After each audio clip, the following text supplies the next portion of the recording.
गणिपात मेरे साथियों, आप सभी का हमारे इस गणित की दुनिया में मैं आप लोग को तहे दिल से सुस्वागतम कर रहा हूँ। आप सभी को जैसा कि पता होगा कि मैं तो प्रतिदिन आप सभी के लिए उपस्थित होता हूँ एक गणित की दुनिया में, कभी भेजने के लिए तो कभी आपको विज्ञान की दुनिया में भेजने के लिए। तो ये मेरा सिलसिला तो चलते रहेगा। खैर, आप बताएं आपकी सिलसिला कैसी चल रही है, और आशा करेंगे कि आपकी भी सिलसिला बड़े अच्छे से चल रही होगी। तो मैं आप लोग को बताना चाहूँगा कि जैसा कि मैंने आप लोग का बोला था कि शेड्यूल के अकॉर्डिंग आपका मंडे के दिन भौतिक विज्ञान की वीडियो, फिर ट्यूसडे के दिन आपका गणित की वीडियो का शेड्यूल है। इस प्रकार से आपका वीडियो जाते रहेगा, ठीक है। तो आप लोग का इस सेशन, जो अभी सेशन हम लोग कर रहे हैं, उस सेशन में मैं आप लोग का कक्षा 10वां का मैं ये चैप्टर पढ़ा रहा था। इस चैप्टर जो अभी आप ऊपर देख रहे हैं, इस चैप्टर को गौर से देख ले।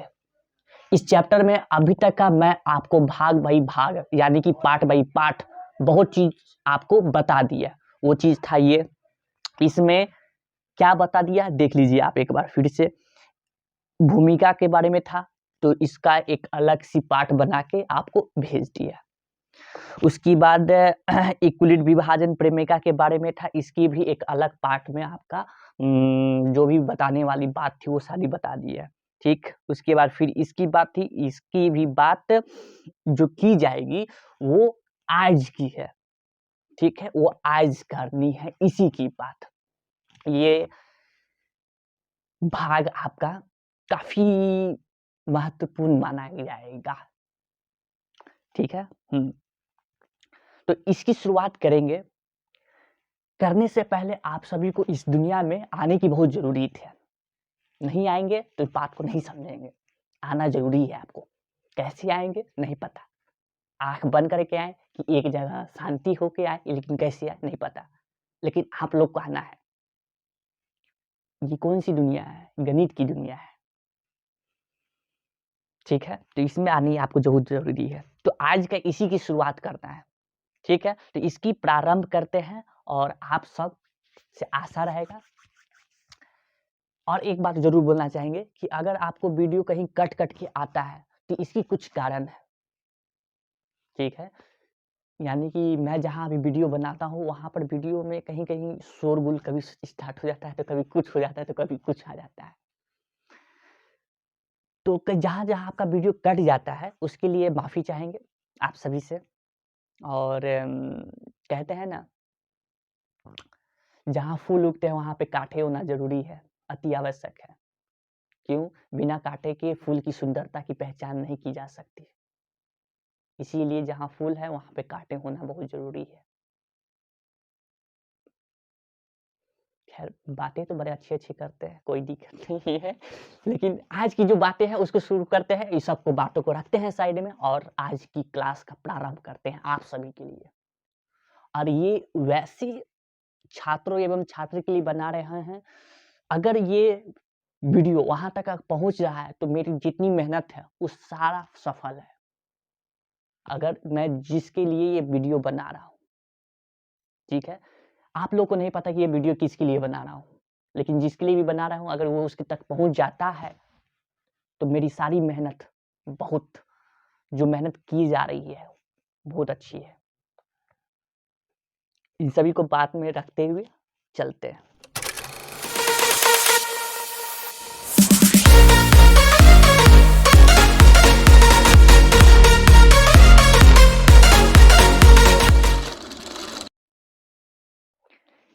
जी मेरे प्यारे साथियों, आज सभी आप पहुंच चुके हैं हमारे गणित की दुनिया में।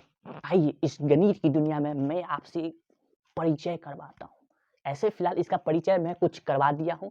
ये जो परिचय है ये आपका अर्थमेटिक जो थी थ्योरम, अर्थमेटिक थ्योरम यानी कि हिंदी में अंक गणित परमाएं, उससे रूबरू करवाऊंगा आपको, ठीक है। तो इस चीज को जानेंगे, ये चीज क्या है।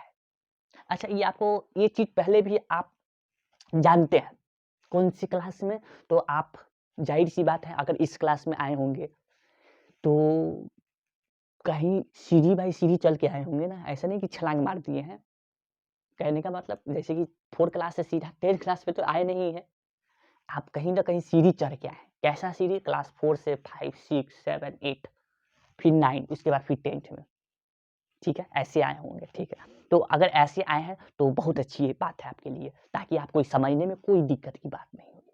जहाँ दिक्कत है वहाँ पर मैं हूँ, बस आपको बस खाली एक बार कह देना है, क्योंकि मेरा नारा एक ही चीज़ का है, जैसी इच्छा आपकी वैसी शिक्षा आपका। जैसा इच्छा करेंगे वैसा शिक्षा मिलेगा आपको, ठीक। खैर देखिए, आज की जो टॉपिक है बिहार बोर्ड के लिए हिंदी में कहा जाता है अंक गणित का मौलिक प्रमेय या फिर आधारभूत प्रमेय। ये एनसीईआरटी में होगा एक टॉपिक 1.3 इसमें लिखा हुआ है, ठीक है। इंग्लिश वाले के लिए ये है the fundamental theorem of arithmetic. ये क्या बताता है? ये एक असल में आपकी बात कहें तो ये एक प्रमेय है। क्या है? ये एक प्रमेय है जिसको हम सभी कहते हैं इंग्लिश में थ्योरम, ठीक है। ये एक प्रमेय है, ठीक है। तो इसमें क्या बताया गया है, इस भाग में क्या जानना है, इसके जानने के लिए आपको कुछ पहले का कुछ बातें पता होना चाहिए। कुछ क्या बातें हैं उसको देखेंगे। सबसे पहली आपको इन बातों पे ध्यान होना चाहिए, जो कि आपको यहाँ पे बगल में इस साइड दिखा, ठीक है। इसमें सबसे पहले क्या जानना चाहिए? तो प्राइम नंबर क्या होते हैं, हिंदी में अभाज्य संख्या। उसके बाद भाज्य संख्या, कंपोजिट नंबर, भाज्य, अभाज्य, प्राइम नंबर, कंपोजिट नंबर। उसके बाद फिर मल्टीपल्स, गुणज पता होना चाहिए, गुणज क्या है, ठीक है। उसके बाद फैक्टर, गुणनखंड, ये क्या है गुणनखंड, क्योंकि ये वाले जो एक्सरसाइज है ना, ये वाला मतलब ये 1.3 में जो भी आपको बताना है वो सब इस पे निर्भर है, गुणनखंड पे निर्भर है। तो ये 3 बात आपको पता होना चाहिए, तो ही इसको और अच्छे से समझ सकते हैं। अगर नहीं पता है तो मैं चाहूंगा कि आप लोग को मैं यहाँ से शुरुआत करूं, यहाँ से, ठीक है। ये पहले 3 बात बता दूं, उसके बाद हम लोग प्रमेय पे चलेंगे। ओके, सबसे पहले आपको शुरुआत होती है ये, कौन सी बात? भाज्य संख्या, ठीक है। जैसे कि ये भाज्य संख्या को इंग्लिश में क्या कहें? प्राइम नंबर, इंग्लिश में प्राइम नंबर कहें। ये क्या है कि ये वैसी संख्या जो केवल एक और स्वयं से विभाजित हो, ये वैसी संख्या होती है जो कि सिर्फ और सिर्फ एक से, यानी तो खुद के पहाड़ा से कटता है, मोटा मोटा बात, ठीक है। अगर इसी को बात इंग्लिश में कहूं तो इंग्लिश में आप सभी के लिए ये है, जो कि सीबीएसई जो छात्र उनके लिए, those number which are divisible only by 1 and themselves, वैसे नंबर जो कि एक से और स्वयं से कटते हैं कहने का मतलब विभाजित होते हैं, आर कॉल्ड प्राइम नंबर, ठीक है। आर कॉल्ड प्राइम नंबर, जैसे कि कौन कौन?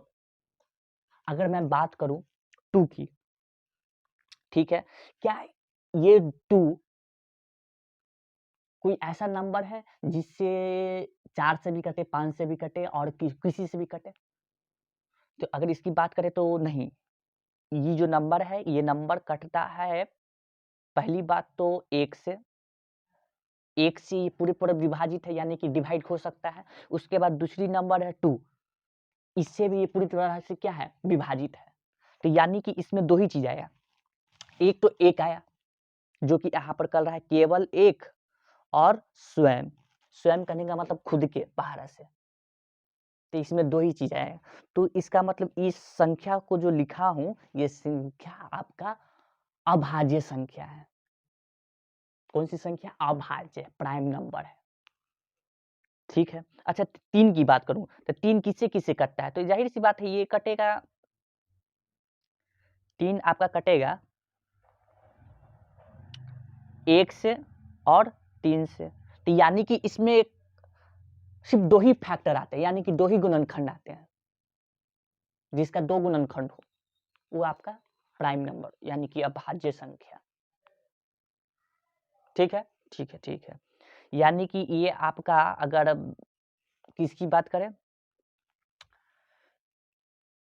इसकी अगर बात करते हैं तो ये कौन कौन से हो गए, तो 2 हो गया, कॉमा 3 हो गया, ठीक है। उसके बाद 4 नहीं हो सकता है, 4 अभाज्य संख्या नहीं हो सकता है। क्यों? क्योंकि इसके 3 गुणनखंड हो जाते हैं। पहला तो 1 हो गया, दूसरा 2 हो गया, तीसरा 4 हो गया। लेकिन इसमें बात क्या करना है, जो केवल और केवल 1 से कटे और स्वयं से कटे, वो है अभाज्य संख्या। तो 4 नहीं, तो ठीक है 5 होगा, हाँ 5 है, ठीक है 5 भी है। क्यों? क्योंकि इसमें अगर इसका गुणनखंड करें तो 1 आएगा और 5 आएगा खाली, ठीक। 7 हो सकता है तो 7 भी हो सकता है, 6 हो सकता है तो 6 नहीं हो सकता है, 7 हो गया, ठीक है। अच्छा 8 होगा? नहीं, 8 भी नहीं होगा। क्यों? क्योंकि ये 1 से कटेगा, 2 से कटेगा, 4 से कटेगा और 8 से कटेगा। अच्छा, यानी कि अभाज्य संख्या जो 1 से कटे, स्वयं से कटे, ठीक। ठीक है, ऐसी बात है। तो इसमें अगर बात करें dot dot dot dot dot, ये आपका कहाँ तक होगा? इन्फिनिटी तक होगा, दैट्स ऑल, ठीक। क्या आपको समझ में आया अभाज्य संख्या क्या होता है? अगर अभाज्य समझ गए तो भाज्य भी समझ ही जाएंगे होंगे। भाज्य क्या है? जिसके जो गुणनखंड होना नहीं, गुणनखंड आपका 2 से ज्यादा होना चाहिए। कहने का मतलब जैसे 4, ये आपका भाज्य संख्या है, 6 भाज्य संख्या है, और क्या है? 10 भाज्य संख्या है, कंपोजिट नंबर है, ठीक है। इसको बात समझ गया। तो अब इसकी बात करते हैं गुणज का, ठीक है। इसकी बात कर ले, ठीक है। गुणज, गुणज को इंग्लिश में क्या कहते हैं? मल्टीपल्स। फिर से, गुणज को क्या चीज कहते हैं? मल्टीपल्स। बोलना होगा आपको, बोलना होगा। जब तक बोलेंगे नहीं तब तक इस बात को ठीक से समझेंगे नहीं, बोलना होगा। क्योंकि ये थोड़े बात नीचे से बता रहा हूँ, हो सकता है आप जानते भी हो, अगर ना जानते हो तो इस बात को अच्छे से समझे, ठीक है। इसकी बात है, ये क्या होते हैं तो देख लीजिए यहाँ पे आपका किसी भी संख्या का पहाड़ा ही गुणज है। ये मोटा मोटा तौर पे बताया गया है, मोटा मोटा, मोटा कहने का मतलब ये याद रखने के लिए ऐसे रख सकते हैं। किसी भी संख्या का पहाड़ा ही गुणज है। और वो किसका पहाड़ा? दूसरा का पहाड़ा नहीं, खुद का पहाड़ा।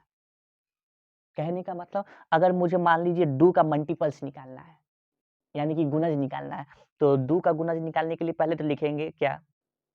पहले लिखेंगे 2, ठीक है, फिर 4, ठीक है, उसके बाद 6, फिर 8, 10, ठीक है, फिर 12। इस तरह इसको लिखते चलेंगे। बात सही है? बिल्कुल सही है। तो यहाँ पर ये जो देख रहे हैं 2, 4, 6, 8, 10, 12, ये क्या है? इसका गुणज है। गुणज कहने का मतलब ये इससे किसी संख्या से गुना करके आने के बाद ये आया है। 2, 4, 6, 8, 10, 12, ये गुणज है इसका। यानी कि अगर एक रूप से अगर देखा जाए तो क्या ये 2 का पहाड़ा नहीं बन रहा है? ये 2 का 2 दूनी 4, 2 तिया 6, 2 चौका 8 जो बचपन में पढ़ाया जा रहा था, क्या 2 का पहाड़ा नहीं बन रहा है? तो बन रहा है। अगर ये पहाड़ा बन रहा है तो इसको सीधा सीधा कह सकते हैं, ये आपका गुणज है। तो यहाँ पर बात क्या हो गई? किसी भी संख्या का पहाड़ा ही क्या होता है? गुणज होता है। Is that clear? Yes of course, why not. कोई दिक्कत? गुणज का इंग्लिश मल्टीपल्स, अभाज्य संख्या का प्राइम नंबर, भाज्य संख्या का कंपोजिट नंबर। दिमाग में रखते चलना है, रिवीजन। अच्छा, इसी तरह अगर बोला जाए कि 3 का गुणज निकाले तो 3 का पहाड़ा ही पढ़ देना, 3 का पहाड़ा, ठीक है। कहने का मतलब 3 का 3, 3 दूनी 6, 3 तिया 9, 3 चौको 12, 3 पाँचे 15, 3 चौको 18। इससे आगे नहीं हटेगा, इसलिए छोड़ देते हैं, ठीक। तो क्या ये जो लिखा हुआ है ये 3 का पहाड़ा नहीं है? ये 3 के पहाड़ा है। अगर 3 का पहाड़ा है तो नहीं कह सकते हैं, ये गुणज है, बिल्कुल गुणज है, ठीक है। ये गुणज है, इसको गुणज कहा जाता है। इंग्लिश में मल्टीपल्स कहा जाता है, ठीक है। ये तो बिहार बोर्ड के लिए हो गया। सीबीएसई वाले के लिए ये रहा, क्या है? A table is a multiple of own number यानी कि खुद का टेबल यानी कि पहाड़ा, ठीक है। पहाड़ा अच्छा लगता है, पहाड़ा। ये होता है आपका क्या? मल्टीपल्स। ओके, ठीक है। तो आप इसको देखते चलेंगे और इसका एक अलग से आपकी खुद की एक नोट होना चाहिए, नोट्स। यहाँ पर जितने आपको बता रहा हूँ, अगर वो बात पता है तो आप उसका जो नोट्स बनाए वो खुद से बनाए, स्क्रीनशॉट खींच के बस वो रह जाता है, स्क्रीनशॉट स्क्रीनशॉटर में रह जाता है। आपको खुद से का एक नोट्स बनाना रहेगा होगा, ताकि आपका जब आएगा, जब परीक्षा नजदीक में, तब उस समय आपको जरूरत ना मांगे किसी से मांगने की। ठीक है, ओके। इस बात को दिमाग में रखेंगे, नोट्स खुद से बनाएंगे, दूसरे का आप नोट्स नहीं बनाएंगे। आपका अपने जैसा मुताबिक नोट्स तैयार होना चाहिए, ताकि आपको ये मदद दे जब एग्जाम होगा तब। ये नोट्स बड़ा अहमियत रखता है, बहुत अहमियत रखता है।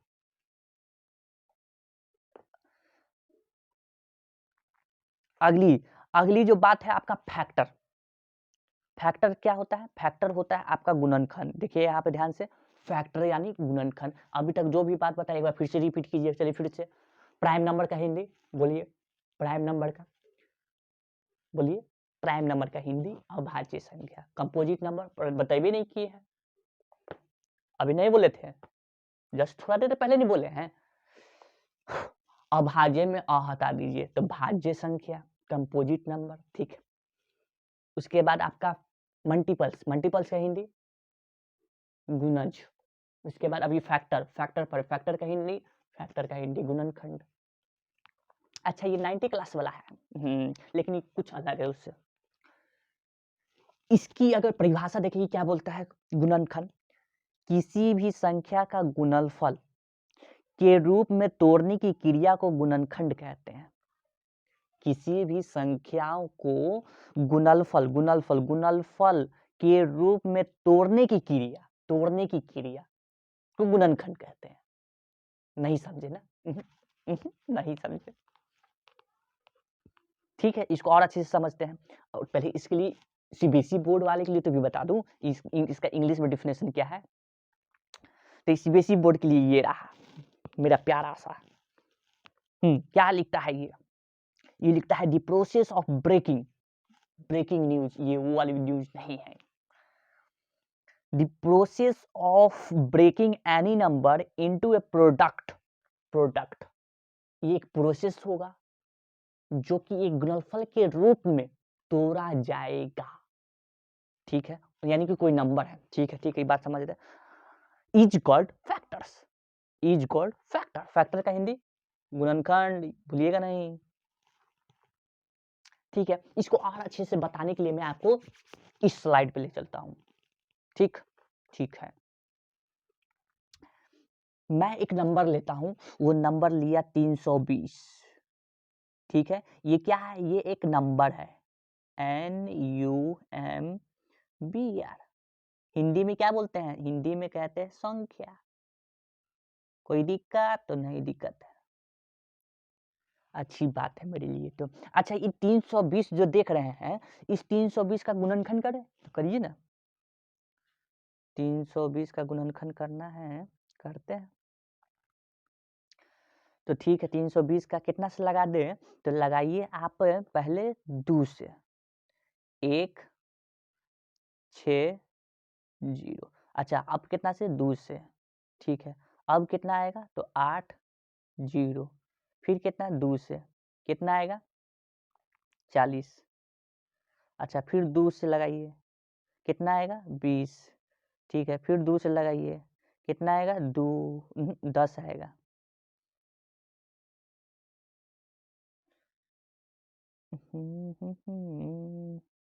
कितना आया? 10 आया, ठीक। फिर 2 से लगाएंगे, कितना आएगा? 5 आएगा। अब फिर 5 से लगाएंगे तो कितना आ गया? 1 आ गया। अच्छा अब यहाँ पर इस चीज को देखिए आराम से, इस चीज को देखें, देख लिए। इस 320 का जब मैंने किया, इसको तोड़ने का कोशिश किया, ठीक है। तो इसको तोड़ने का कोशिश किया तो कुल यहाँ पर ये संख्या आया यहाँ से यहाँ तक का, जो कि आप यहाँ पे देख सकते हैं, ठीक है। तो इस संख्या को मैं यहाँ पर गुणनफल के रूप में लिख लेता हूँ कुछ ऐसे, 2 कितना बार है 2 1 2 3 4 5 6 1 बार 2 बार 3 बार 4 बार 5 बार 1 2 3 4 5 2 2 4 2 6 बार है 2 2 4 1 5 1 6 ठीक है और लास्ट में 5 भी है गुने में 5 कोई दिक्कत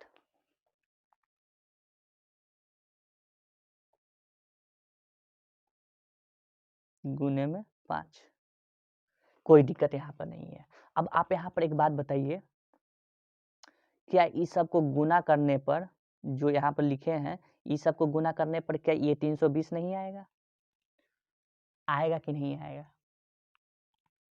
तो उत्तर है आएगा 100% 201% आएगा 320 अगर आपका इतना ही परसेंट ज़्यादा है 100 से तो यहाँ पर आप ये जो रूप लिखे हैं इसका ये जो रूप लिखे हैं जो गण बना के ऐसे जो किए हैं ये गुणनफल में जो लिखा गया है यही तो आपका है ये जो है दिख रहा है बगल में यही है आपका फैक्टर हिंदी में गुणनखंड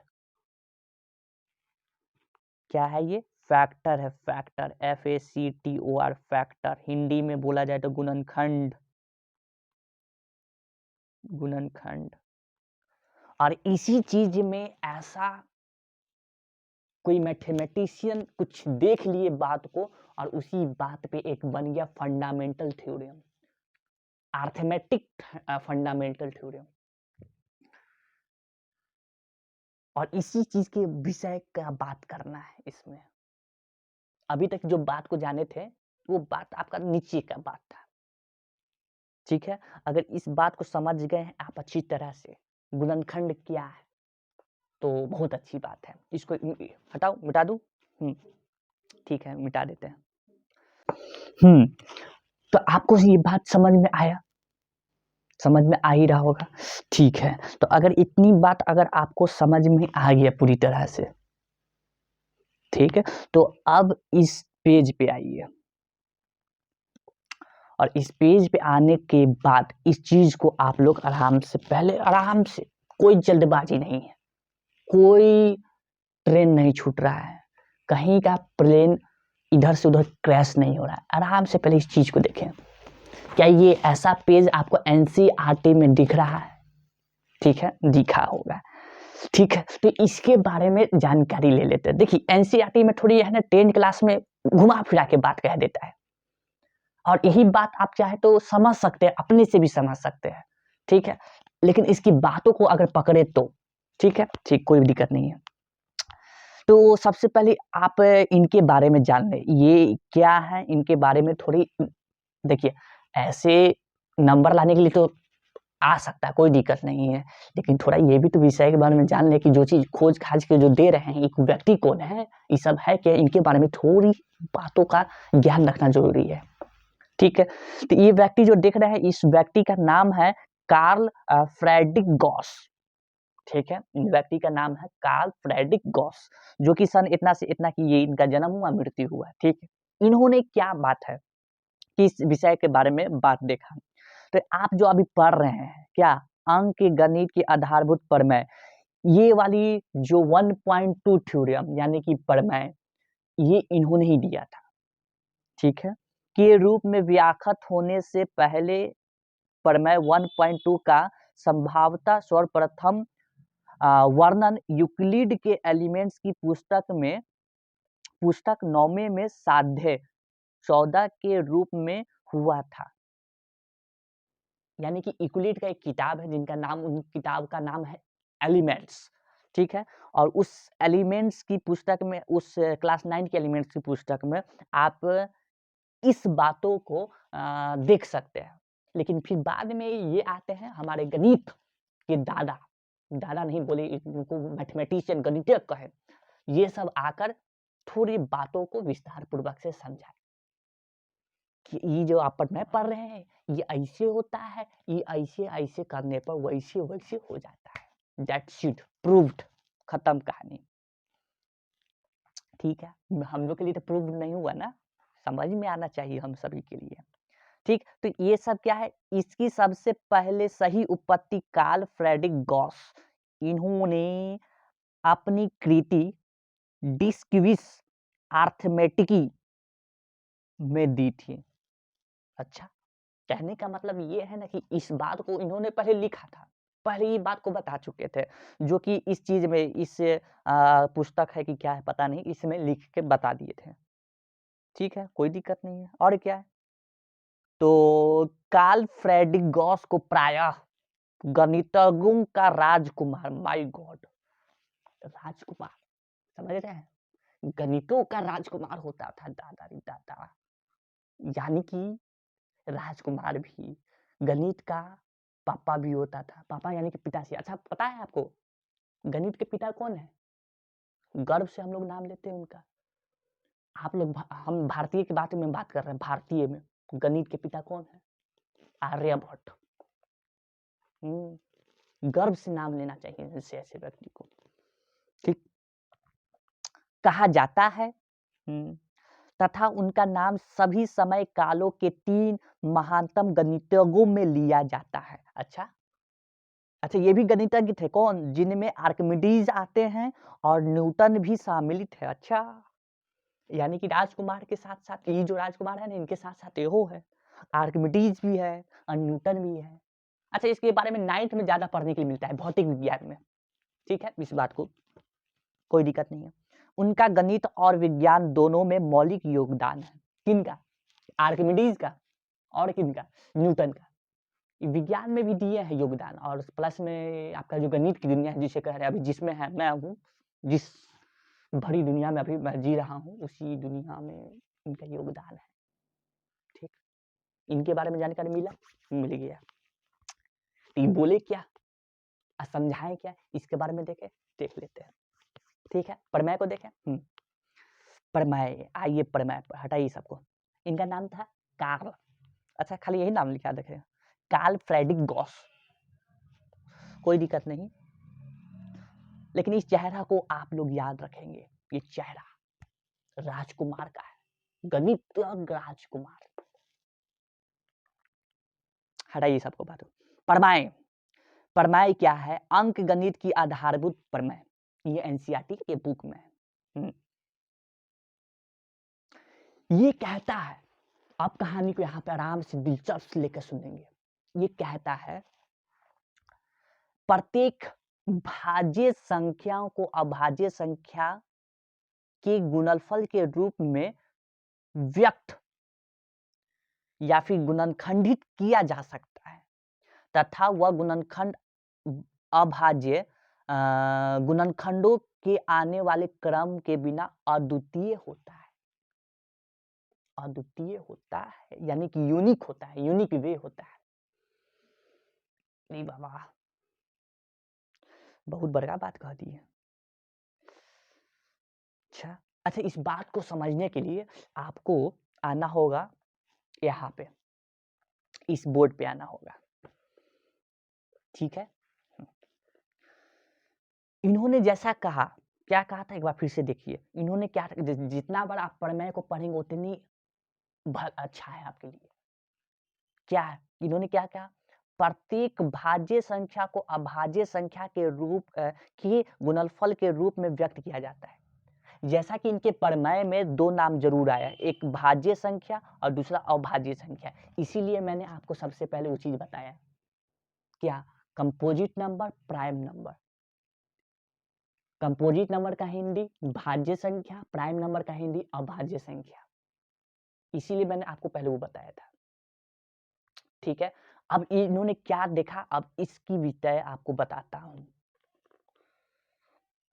जैसा कि मैंने आपको यहाँ पर एक छोटी संख्या लेके चलता हूँ। ठीक है, छोटी संख्या मैंने ले लिया 25। चलिए, आया नहीं, मस्ट पेन लिया जाए, मस्ट पेन ई होगा। क्या एक संख्या लिया 25। ठीक है, ये जो 25 यानी कि 25 आप जो देख रहे हैं, ये मैं संख्या ले रहा हूं भाज्य संख्या, यानी कि इंग्लिश में कंपोजिट नंबर। ठीक है, हिंदी में इसको क्या बोलते हैं? हिंदी में कहते हैं भाज्य संख्या। भाज्य संख्या। इन संख्या के बारे में मैंने आपको क्या बताया? तो मैंने इसके बारे में यह बताया है कि जिसके गुणनखंड 2 से ज्यादा होते हैं वो भाज्य संख्या, और जिसका सिर्फ 2 गुणनखंड होता है, एक और खुद स्वयं, वो आपका अभाज्य संख्या। ठीक है, तो इस 25 को मैं तोड़ना चाहता हूँ, गुणनफल के रूप में लिखना चाहता हूँ। किसके रूप में? गुणनफल के रूप में मैं इसे लिखना चाहता हूँ। ठीक है, तो 25 को मैं अगर लिखना चाहूँ तो यहाँ पर भाग कीजिए, यानी कि महत्तम समावर्तक निकालते हैं। ठीक है, तो 5 से करें तो 5 से कितना बार में? 5 मरते में, फिर 5 से कितना मरते में? 1 मरते में, और फिर 1 से 1 मरते में। ये कुछ ऐसे निकला। कोई दिक्कत? कोई दिक्कत नहीं है। इसका गुणनखंड ऐसे हुआ, कोई दिक्कत यहाँ वाली बात नहीं है। ठीक है, तो इस 25 को मैं ऐसे लिख सकता हूँ, 1 गुने 5 गुने 5। मैं ऐसे लिख सकता हूँ, लिख सकते हैं। अच्छा, एक और तरीका है क्या? तो एक और तरीका को छोड़िए, हटाइए। यहाँ पर आप देखिए, आपको गौर से दिखाते हैं, ये जो 5 है, यहाँ जो 5 आया है, ये 5 मैंने आपको पढ़ाया था कि ये अभाज्य संख्या होता है। कैसे? क्योंकि इसका अगर देखा जाए गुणनखंड सिर्फ 2 ही चीज निकलेगा, एक तो खाली केवल 1 निकलेगा, दूसरा ये स्वयं निकलेगा, यानी कि 1 और 5 यही इसका गुणनफल निकल सकता है।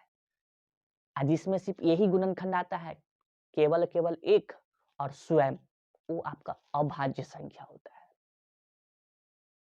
ठीक है, तो इस संख्या में ये अभाज्य संख्या देखने के लिए जरूर मिला मुझे। अच्छा, कोई और संख्या लेके चलते, चलिए कोई दिक्कत नहीं, कोई और संख्या लेके चलते हैं। इसको हटाइए। ठीक है, ये खाली आप खाली 25 ना लिए हैं। ठीक है, आप दूसरी संख्या ले लेते हैं, हटाइए सबको। कोई दिक्कत वाली बात नहीं है। दूसरी संख्या, अब देखिए दूसरी संख्या मैं लेना चाहूंगा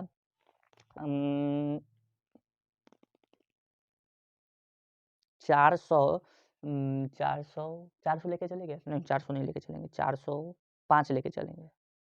ठीक है, 405 लेते हैं। ठीक, तो 405 का अब निकालते हैं महत्तम समावर्तक। कितना से लगाते हैं? तो सबसे पहले तो 2 से लगाइए। ठीक है, कितना बार में लगाते हैं? तो 2 0 2 से नहीं लगेगा, हटाओ, 2 से नहीं लगेगा, जबरदस्ती 2 से लगा रहे हैं।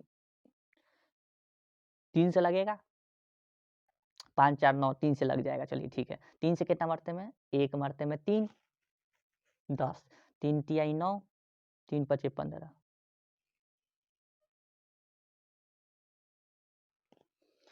ठीक है, 3 से लग गया, फिर 3 से लग रहा है, तो लग रहा है 3 से। ठीक, कितना बार में?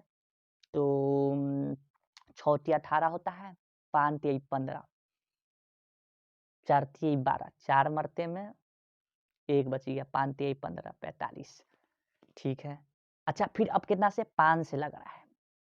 देखना है यहाँ पर गौर से, यहाँ पर पहले समझना पूरी बातों को, इसीलिए धीरे धीरे बता रहा हूँ, कोई जल्दबाजी नहीं है। 5 से कितना मरते में? 9 मरते में। ठीक, 9 पचे 45, अब कितना मरते में? 3 मरते में। 3 से कितना मरते में? 3 मरते में। ठीक है, फिर कितना? 3 से लगा दिए, कितना मरते में? 1 मरते में। ठीक है, कोई दिक्कत नहीं? दिक्कत है। तो ये गुणनखंड लिख के आया। ठीक है, इसको गुणनफल के रूप में डाल दूं तो डाल दीजिए।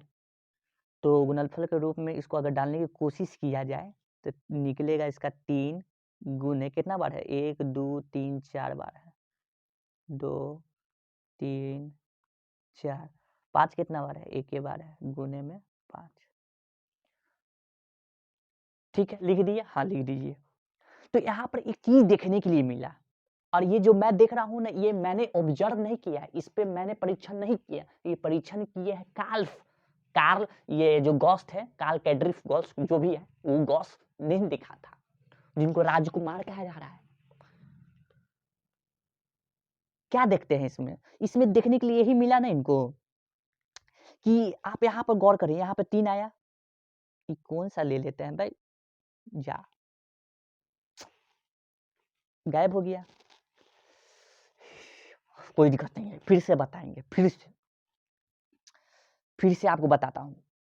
चलिए ठीक है, बताइए जल्दी जल्दी जल्दी जल्दी। मैंने लिया था 405, ठीक है। 405 को मैंने इसको गुणनफल के रूप में लिखा था कितना, 3 गुने 3 गुने 3 गुने 3 और फिर गुने में 5, ये लिखा था। यही लिखे थे, ठीक है। तो अगर ये लिखा था तो यहाँ पर देखने की बात है क्या, 5, ये जो 5 है, ठीक, ये जो 5 जो दिख रहा है, ये अभाज्य संख्या है कि नहीं है? है। क्यों? क्योंकि इसका गुणनखंड सिर्फ 1 आता है और स्वयं आता है, ये खुद, तो ये अभाज्य संख्या है। यानी कि कह सकते हैं अगर ये अभाज्य संख्या है तो दूसरा जो ये 2 है, ये 3 है, ये भी अभाज्य संख्या है, ये भी अभाज्य संख्या है। देखने के लिए मिला? तो बिल्कुल देखने के लिए मिला। तो इन्होंने कार्ल, ये जो गॉस जी हैं, वो गॉस जी बोलते हैं कि अगर मैं एक, फिर हटा रही है, फिर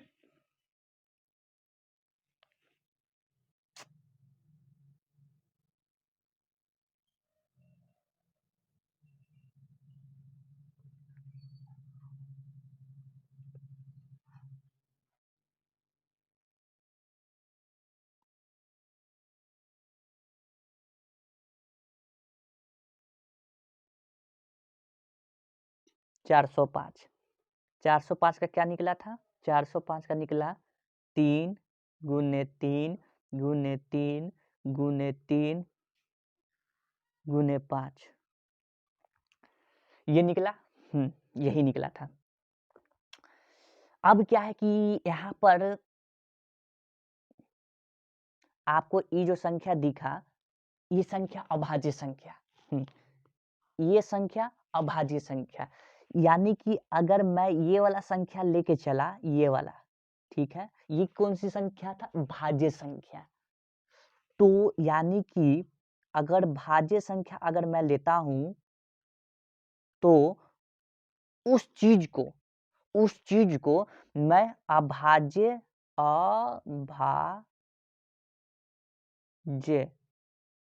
अभाज्य संख्या का गुणनफल लिख सकता हूं। यानी कि आप कोई भी संख्या उठाकर देखें और उस संख्या को महत्तम समावर्तक निकालेंगे तो उसमें आपको ये संख्या जरूर देखने के लिए मिलेगा। वो संख्या क्या है? वो संख्या आपका है अभाज्य संख्या, इंग्लिश में बोले तो प्राइम नंबर।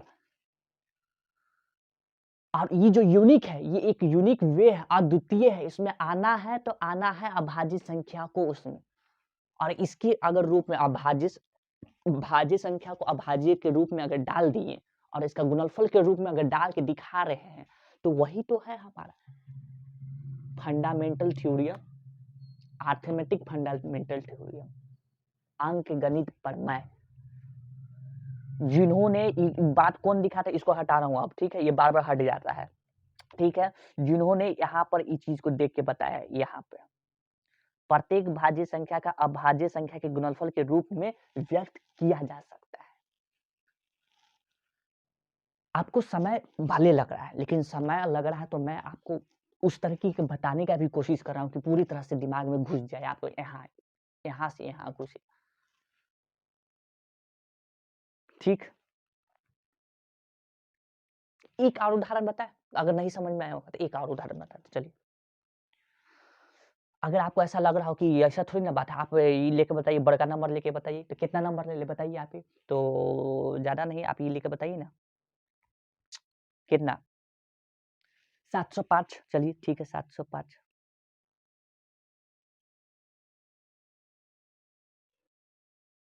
705, ठीक है, 705 को क्या करना है, गुणनफल निकालना है, महत्तम निकालना है, गुणनफल नहीं। आप ही ना बोले हैं 7 5 12 3 से कट रहा है, डी 3 से कितना, एक मरते में गलती है, कितना मरते में, तो 2 मरते में 6, एक बच गया, फिर कितना 3 मरते में 9, ठीक है, एक बच गया, फिर कितना 5 मरते में 15, 5 3 8 8 2 10, कितना मरते में लगा दे, 5 मरते में लगा दीजिए, ठीक है, 5 मरते में कितने लगा दे, 5 चौको 20, 7 पचे 35, ठीक है, कोई दिक्कत नहीं, दिक्कत है, 7 4 11, अब कितना मरते में, अब कितना मरते में लग जाए, 47 है, 47, तो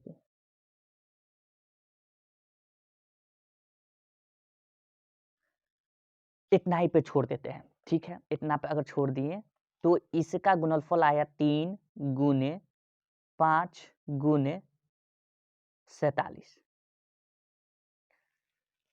कोई दिक्कत तो नहीं, दिक्कत है, ठीक है। तो यहाँ पर अब देखने के लिए ये मुझे मिल रहा है कि यहाँ पर इस संख्या को गौर से देखा जाए 47, तो 47 आपका कोई ऐसा पहाड़ा है जिसमें आता है, जिसका 2 से ज्यादा गुणनखंड निकल रहा हो 47 का, तो नहीं, ठीक है। अगर 5 को देखिए, क्या 5 अभाज्य संख्या है कि नहीं है, अभाज्य संख्या 5 है, क्या इसमें 3 नजर नहीं आ रहा, देखने के लिए आ रहा है, क्योंकि ये भी अभाज्य संख्या है। अगर ये भी है तो यानी कि ये कोई भी भाज्य संख्या को मैं लिख सकता हूं अभाज्य संख्या के गुणनफल के रूप में। अगर इसके गुणनफल के रूप में लिख दिया तो मेरा एक प्रमेय बन गया, मैं भी एक गणितज्ञ बन गया, एक चीज खोज के निकाल दिया, जो कि यहाँ पे दिखने के लिए मिल रहा है। ये बात को समझिए, ठीक है, इस बात को समझ गए हैं, बहुत अच्छी तरह से समझ गए हैं, इसको हटाइए। तो यही बात इन्होंने बोलकर, समझाकर, लिख कर दिया था।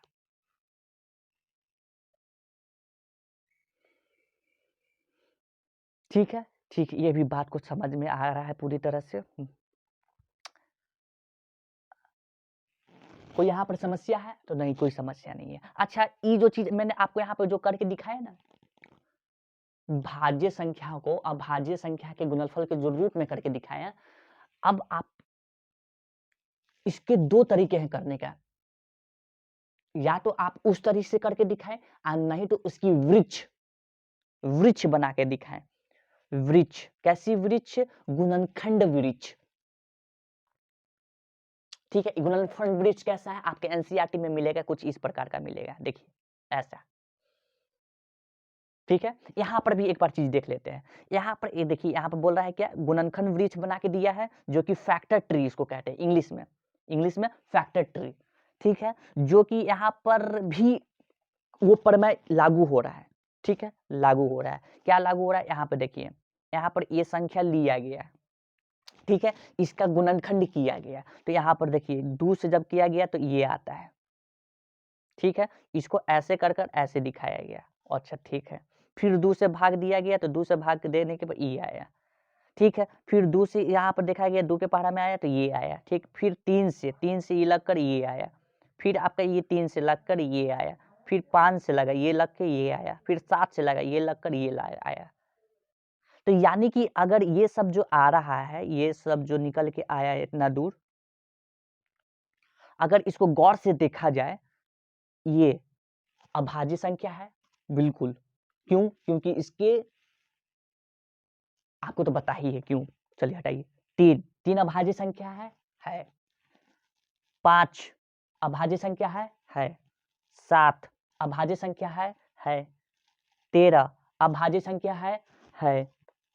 अगर ये सब अभाज्य संख्या है तो इसके रूप में अगर लिखा जा सकता है, तो ऐसी अगर बात हो गया तो अब आप समझ सकते हैं कि कोई भी ये जो है मेरे पास अभाज्य संख्या, इसको अभाज्य संख्या नहीं, ये भाज्य संख्या है। भाज्य संख्या जो है वो, उसको मैं गुणनफल, वैसे गुणनफल जो भाज्य संख्या हो उसके रूप में लिख सकता हूँ, और यही चीज उन्होंने देखा और इस चीज को बता दिया, ठीक है। अगर ऐसी बात है तो इसको एक और चीज क्या है कि यहाँ पर 2 कितना बार आया है, 1 2 3 4 3 बार आया है, तो इसको मैं ऐसे भी लिख सकता हूँ, 2 का घात 3, फिर गुने ठीक है। उसके बाद 3 कितना बार है? 1 2 बार है, तो 3 का घात 2, ठीक। 5 कितना बार? 1 ही बार, तो इसको 1 ही बार रहने दीजिए, ठीक है। उसके बाद 7 कितना बार? 1 बार है, तो 7 रहने दीजिए, ठीक है। उसके बाद कितना है? 13 है,